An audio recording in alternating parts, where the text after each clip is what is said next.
नमस्कार दोस्तों, आज फिर आपका स्वागत है क्राउन इमिग्रेशन के यूट्यूब चैनल पर। तो आज की वीडियो के अंदर मैं एमबीबीएस इन अब्रॉड के बारे में ये डिस्कस करूँगा। मेरे पास कम से कम 60 कंट्रियों से ज़्यादा कंट्रीज़ हैं यहाँ पर एमबीबीएस के ऑप्शंस हैं।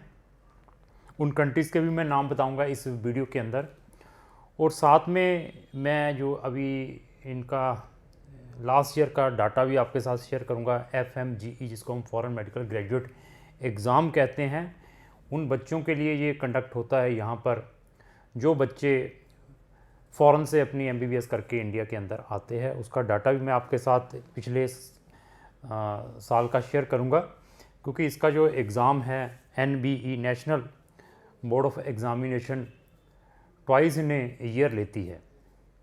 ये मैं डाटा एनालाइज या सारी ये इन्फॉर्मेशन आपको क्यों बताने जा रहा हूँ, ये बहुत ही इम्पोर्टेंट उन बच्चों के लिए हैं, उन पेरेंट्स के लिए हैं जो बच्चे फॉरेन कंट्रीज़ में जाकर अपनी MBBS करके आते हैं या जाना चाहते हैं। क्योंकि ये ऐसी इन्फॉर्मेटिव वीडियोस वो ही बना सकते हैं जो इस फील्ड में प्रैक्टिकली काम करते हैं, जिनको इन चीज़ों के बारे में नॉलेज है। हमारा एम सिर्फ ये नहीं है कि आपसे पैसा कमाना, हमारा एम ये भी है कि हम फैक्ट बताएं, ट्रुथ बताएं, क्योंकि आपने जाना ही है। ट्रुथ सुनने के बाद फिर हम देखते हैं कि आप किस वे से अपना डिसीज़न ले पाते हैं। एक मैं एग्जांपल देता हूं।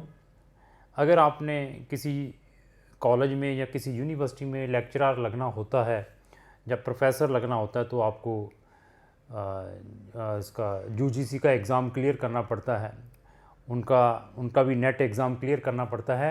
या टीचर लगना होता है आपने, तो अभी टीचर एलिजिबिलिटी एग्ज़ाम इंट्रोड्यूस कर दिया है बहुत सारी स्टेट्स ने, तब जाकर आप टीचर लगते हैं या प्रोफेसर लगते हैं, व्हाट्सएवर है। इसी तरीके से जो हमारा मेडिकल प्रोफेशन है, इवन इसको हम रेगुलेटेड प्रोफेशन कहते हैं। जो भी मेडिकल प्रोफेशन है, that is the regulated profession in India. तो आपको अपना रजिस्ट्रेशन करवाना पड़ता है रिस्पेक्टिव मेडिकल काउंसिल से, जो सेंटर की है या स्टेट्स की है, अगर आपने यहाँ पर प्रैक्टिस करनी है।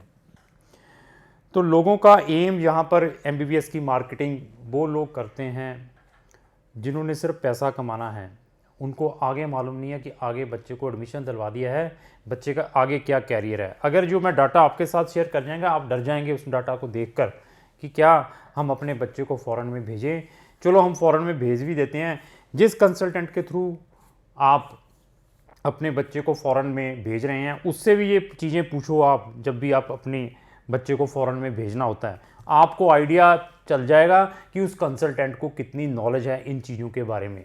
अगर वो कंसल्टेंट ऐसा फिगर्स और ऐसी इंफॉर्मेशन आपको बताता है, तो मैं फिर कहूँगा कि आप उस कंसल्टेंट के थ्रू चले जाएं। और साथ में अगर वो कंसल्टेंट आपको फर्दर भी ऑप्शंस प्रोवाइड करे, अगर आपका बच्चा MBBS कर लेता है, ये लाइसेंस नहीं ले अपना ये प्रोविजनल या permanent license FMGE exam clear करने के बाद नहीं ले पाता, तो फर्दर वो कंसल्टेंट आपको क्या ऑप्शंस दे सकता है।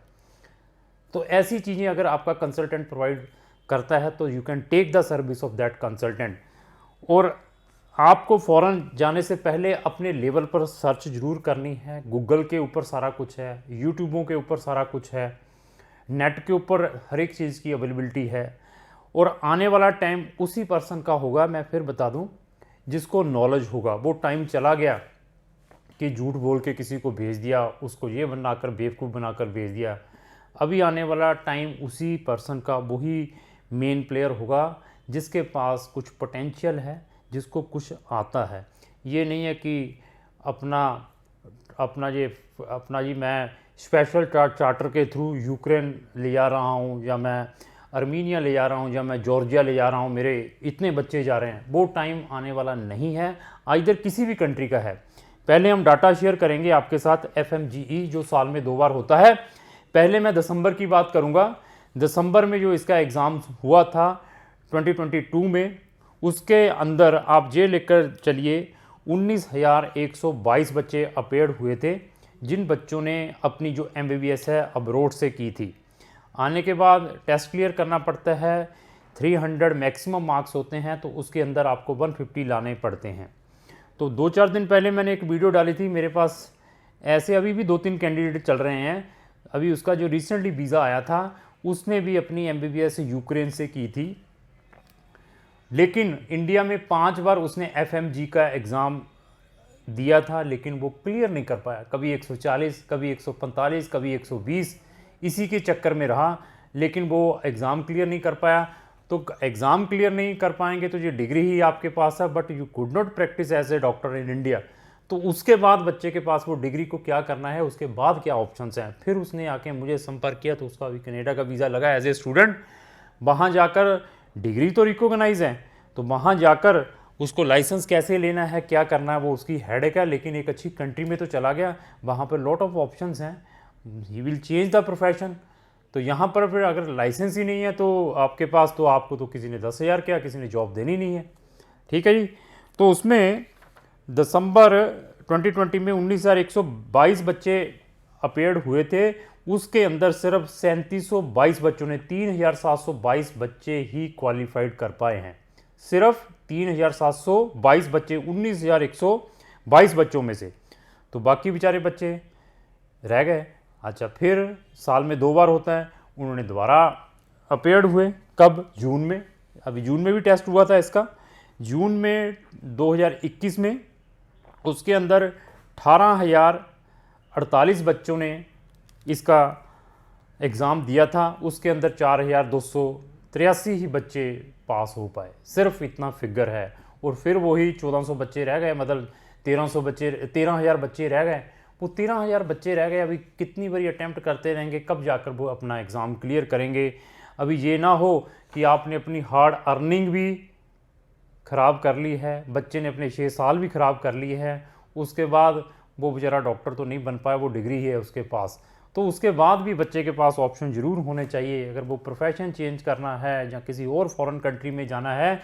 अगर आप इस टाइप की चीज़ से सफ़र हैं, एक बार आप हमारी काउंसलिंग ज़रूर लें। मैं आपको बेस्ट से बेस्ट ऑप्शंस प्रोवाइड कर सकता हूँ कि अभी आपके लिए क्या क्या ऑप्शंस हैं। तो अभी एक मैं इसके वेबसाइट के ऊपर भी, जो अभी NMC है, जिसको हम नेशनल मेडिकल कमीशन कहते हैं, earlier it is called MCI, medical council of India, उसने अपनी वेबसाइट के ऊपर एक नोटिफिकेशन डाली हुई है, वार्निंग डाली हुई है इम्पोर्टेंट। उसमें यही वार्निंग उन्होंने बच्चों को और पेरेंट्स को दिया। अभी ये जो वार्निंग, जो इम्पोर्टेंट नोटिस उन्होंने वेबसाइट के ऊपर लगाया है, तो ये वैसे तो लगा नहीं दिया, कंसल्टेंटों ने तो कई कुछ कहना मेरे जैसों में, हम ये कर देंगे, वो कर देंगे, किसी कारण से डाला है उन्होंने।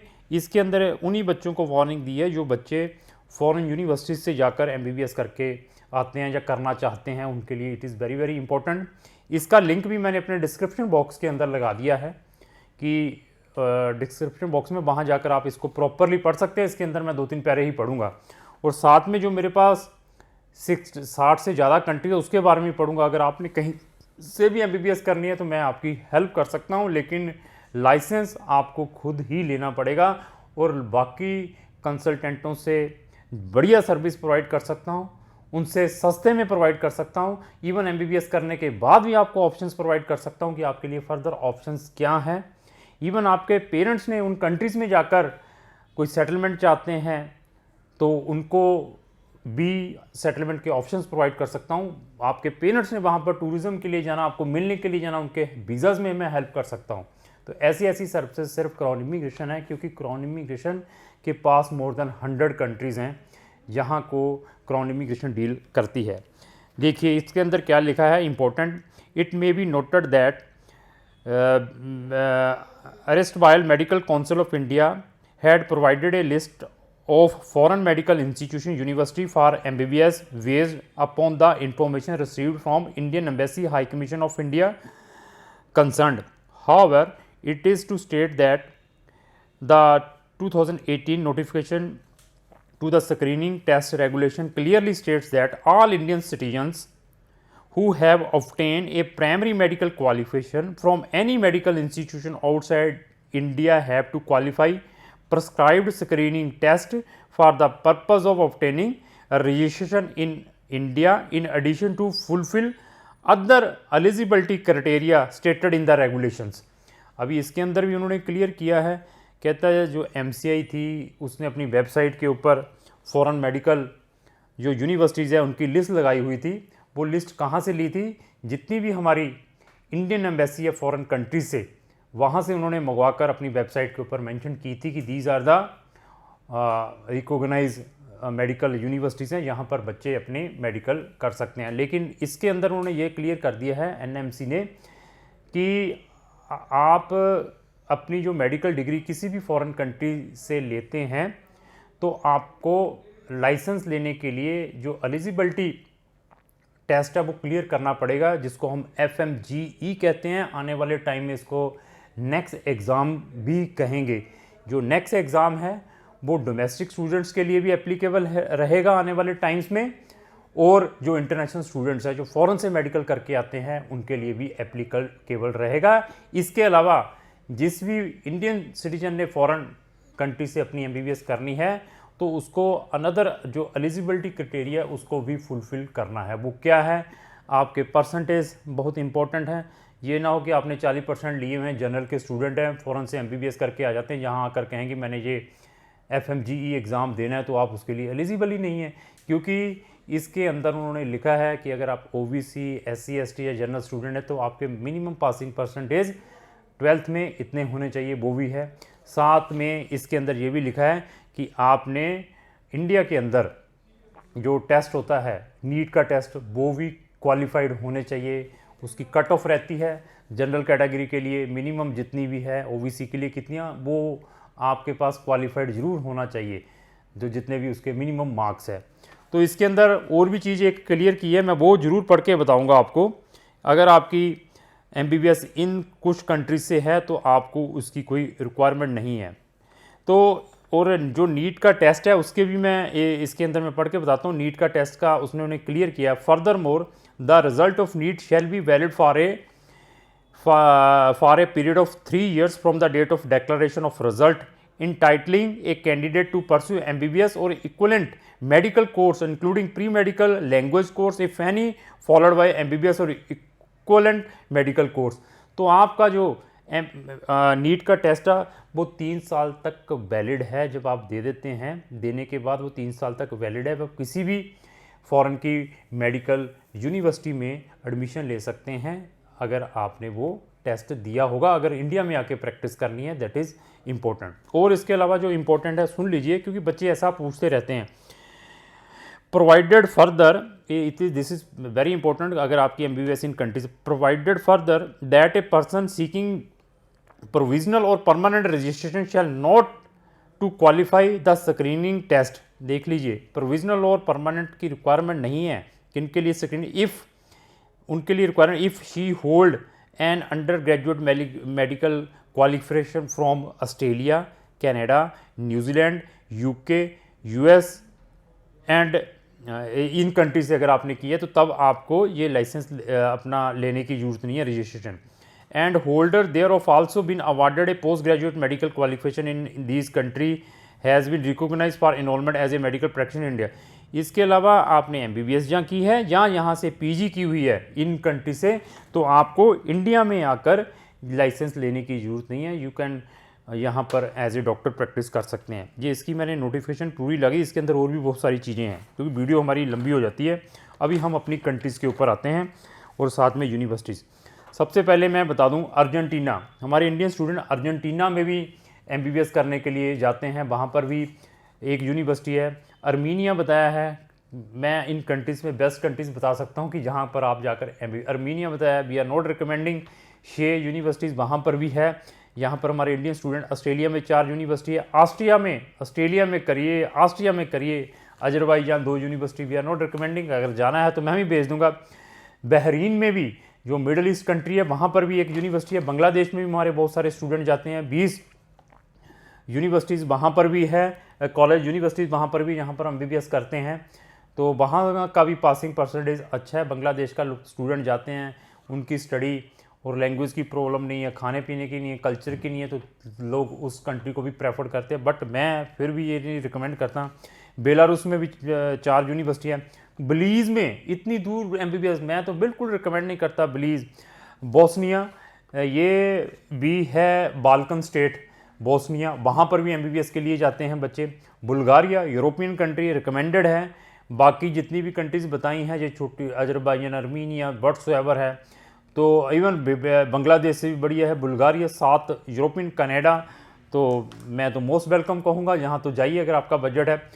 Cambodia never recommended. Croatia European country है, जाइए, बहुत बढ़िया। क्यूबा में भी जाते हैं बच्चे, देखिए पढ़ने के लिए, उसकी भी मैं वीडियो लेकर आऊँगा। वहाँ पर MBBS कुछ यूनिवर्सिटी फ्री में भी प्रोवाइड करती हैं। 2 वहाँ पर यूनिवर्सिटी, चेक रिपब्लिक शेंगन कंट्री है, रिकमेंडेड करता हूँ। डोमिनिको में 4 यूनिवर्सिटी, इजिप्ट में भी बड़े जाते हैं। मैं इजिप्ट को भी कहता हूँ कि नहीं जाना चाहिए, इजिप्ट से भी बढ़िया है यूरोप और शेंगन कंटिनेंट, बहुत बड़ा है। साउथ अमेरिकन कंट्री का भी मैं आपको रिकमेंड कर सकता हूँ कि वहाँ पर अगर आपने PR लेनी है, सेटलमेंट लेनी है, अगर यहाँ पर आपको लाइसेंस नहीं मिलता, अगर आप पिछली फिगर देखते हो तो then it is very good. और अगर आप ये जॉर्जिया, अर्मीनिया जैसी कंट्रीज़ में जाते हैं, अजरबैजान, वहाँ पे क्या सेटल होंगे, क्या मिलेगा ऑप्शंस। एनी हो, इथोपिया अफ्रीकन कंट्री है, फ्रांस में भी एक यूनिवर्सिटी है, जॉर्जिया में 8 यूनिवर्सिटी है, वी आर नॉट रिकमेंडिंग अगर जाना है। जर्मनी में अगर करनी है, इट इज़ वेरी डिफिकल्ट, उसमें भी क्राउन इमिग्रेशन आपकी हेल्प कर सकती है। इंडोनेशिया में भी है, ईरान में 8 university, Indonesia, Iran, we are not recommending. Ireland में जाना है, बजट है, स्ट्रॉन्गली रिकमेंडेड। इटली के अंदर 10 यूनिवर्सिटीज़ हैं। कजाकिस्तान में अगर ये छोटी मोटी कंट्रीज़ में जाना है, कम बजट में जाना है, कजाकिस्तान वी आर रिकमेंडिंग। अगर आपने जाना ही है तो दैट कंट्रीज रिकमेंडिंग 5 साल की है, बजट बहुत लिमिटेड है। Kenya never, Kyrgyzstan 8 never ever recommended, इसमें तो जाना ही नहीं है बिल्कुल। लिथुनिया शेंगन कंट्री, जाइए। मलेशिया 14 यूनिवर्सिटीज़ हैं, मलेशिया भी अच्छा है अगर आपका बजट है, क्योंकि मलेशिया में बहुत सारी यूनिवर्सिटीज़ हैं, वहाँ का आपको ये है कि ट्रांसफ़र सिस्टम मिल सकता है, 2 साल आप अनदर कंट्री से भी कर सकते हैं अगर बजट है तब। देखिए माल्टा शेंगन कंट्री, जाइए। Mongolia never recommended. मॉरिशस भी जाते हैं, बट मैं मॉरिशस से भी ज़्यादा यूरोपियन और शेंगन को रिकमेंड करूँगा, क्योंकि सेटलमेंट कहाँ देखना है आपने, वो भी देखिए एक साथ में, सब्सिट्यूट लेकर चलिए।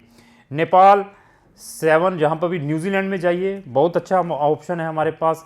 नाइजीरिया में we are not recommending 5। Oman, Pakistan, Panama, Philippine, वो लोग चले हुए हैं, वी आर नॉट रिकमेंडिंग। जाना है तो मैं ज़रूर भेजूँगा। पनामा फिर भी मैं रिकमेंड कर सकता हूँ कि साउथ अमेरिकन कंट्री, अगर सेटलमेंट को भी देखते हैं और एरिया को भी देखते हैं, क्योंकि बड़ा कंटिनेंट है, सेटलमेंट के ऑप्शंस हैं। Philippine never recommended. Poland Schengen country है, लाटविया शेंगन कंट्री, जाइए। मोल्डोवा भी जा सकते हैं अगर आपका यूरोपियन कंट्रीज़ का नहीं बनता तो मैं मोल्डोवा। रोमानिया तो मैं कह ही रहा हूँ अच्छा है, जाइए। रशिया के अंदर 30 यूनिवर्सिटी है। सऊदी में भी जाते हैं, चीन में भी जाते हैं, सिंगापुर में चले जाएँ अगर जाना है तो, लेकिन फ़ीस काफ़ी है इसकी। स्लोवेनिया में भी मेरे पास है, श्रीलंका में भी, Sri Lanka we are not recommending. Singapore recommend है, Slovenia recommend, Tajikistan we are not, Tanzania we are not recommended. UAE भी है 6 यूनिवर्सिटी, अगर UAE में भी करना है तो आप कर सकते हैं। अगर आप चाहते हैं कि आप UAE में कोई बिजनेस एस्टेब्लिश करना चाहते हैं, या जितनी भी वहाँ की UAE जितनी भी ये मिडिल ईस्ट कंट्री है, वहाँ पे सेटलमेंट के ऑप्शंस मिल सकते हैं अगर आपने UAE से अपनी MBBS करते। USA में तो 20-25 यूनिवर्सिटीज़ हैं, वहाँ तो आप जाइए अगर आप बजट। यूक्रेन में तो मैं बिल्कुल रिकमेंड नहीं करता, 1-1 साल की फ़ीसें तो हमारे जैसे INT खा जाते हैं, तो then we are not recommending. UK में 20-22 यूनिवर्सिटीज़ हैं, वहाँ पर we are recommending. Uzbekistan never recommended. West Indies में भी छोटी छोटी कंट्रीज़ हैं 8-10, वहाँ पे भी जाते हैं लोग, तो वहाँ जाना है तो, but we are not recommending. Yemen है, जाम्बिया और चाइना है, ये कंट्रीज़ हैं हमारे पास। अगर आप इन कंट्रीज़ से MBBS करना चाहते हैं, MBBS से रिलेटेड आपकी कोई भी क्वेरी है, जहाँ हमारे जैसी कोई भी इन्फॉर्मेटिव वीडियो कोई भी कंसल्टेंट बनाता है विद फिगर के साथ, तो मैं रिकमेंड करूंगा कि आप MBBS उस कंसल्टेंट के थ्रू करवाएं, लेकिन उसका नॉलेज जरूर चेक करें, उसको इस फिगर के बारे में पूछे, उसको पूछो कौन कौन सी कंट्री है आपके पास, उसके बाद PG के क्या ऑप्शन है। अगर PG में नहीं, क्या वो आपका शेंगन में ऑस्ट्रेलिया, न्यूजीलैंड, कनाडा, US जैसी कंट्री का कोई वीज़ा करवा सकता है कि नहीं करवा सकता है, उन कंट्रीज़ में क्या पार्ट टाइम के ऑप्शन है मेडिकल स्टूडेंट्स को अगर वो फॉरेन कंट्रीज़ में जाते हैं पढ़ने के लिए। अगर आप MBBS करना चाहते हैं तो आप क्राउन इमिग्रेशन एक बार ज़रूर ओपिनियन लीजिए। आपके बजट को देखने के बाद मैं आपको बता सकता हूं कि आपके लिए बेस्ट क्या है। तो इस टाइप की इन्फॉर्मेटिव वीडियो रेगुलर मैं अपने चैनल के ऊपर डालता रहता हूं, और आप चाहते हैं कि जो भी इन्फॉर्मेटिव वीडियो मैं अपने चैनल पर डालूं उसकी नोटिफिकेशन सबसे पहले आप तक आए, तो आपको इमीडिएटली मेरे चैनल को सब्सक्राइब करना, साथ में लगे बेल आइकन को पुश करना पड़ेगा। अगर आपको जो मेरी वीडियो अच्छी लगे तो लाइक एंड शेयर करना होगा। Thank you.